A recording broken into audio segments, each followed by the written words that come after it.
आपण प्रचार प्रसार दौऱ्याच्या निमित्तानं घरोघरी जात आहे, कसा प्रतिसाद भेटतोय लोकांचा? आम्हाला लोकांचा खूप छान प्रतिसाद मिळतो. कारण त्यांची खूप आपले मुटके सरांची, मुटके ताईंची आपलं खूप ओळखी आहेत असल्यामुळे आम्हाला खूप छान प्रतिसाद भेटला. घरोघर आम्हाला सर्व लोकांनी छान साथ दिली. परत अजून त्यांच्या काही समस्या होत्या, ताई पण आमच्या सोबत होत्या. ते ताईंना त्यांनी सांगितले काय समस्या आहे त्यांची, सॉल्व्ह करू असं त्यांनी भेटले.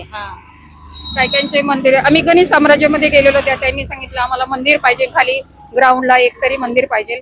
मग आमच्या माधुरीने सांगितलं का आम्ही घेईल, मी जर नगरसेविका झाली तर मी नक्की करून बांधून देईन तुम्हाला मंदिर.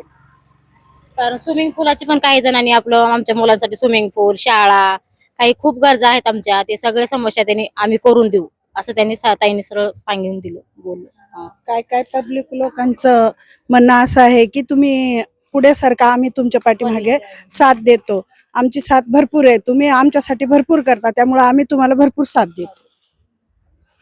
काय वाटतं, लोकांचा प्रतिसाद एवढा भेटतोय, मग काय वाटतं निवडून येण्याचे चान्सेस आहेत?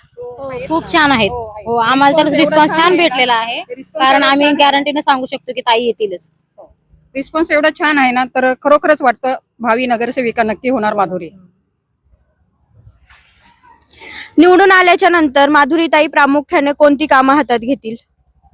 ते जे काही महिलांच्या गरजा, परत महिलांसाठी काही टॉयलेट, काही ठिकाणी आपलं उमेदवार आहे त्या क्रमांक 8 मधून सीसीटीव्ही, रस्त्यांना सीसीटीव्ही, काही ठिकाणी टॉयलेट बाथरूमचं, आपल्या महिलांच्या जी गरजा आहेत ती सगळ्या काही ती करून घेणार आहेत.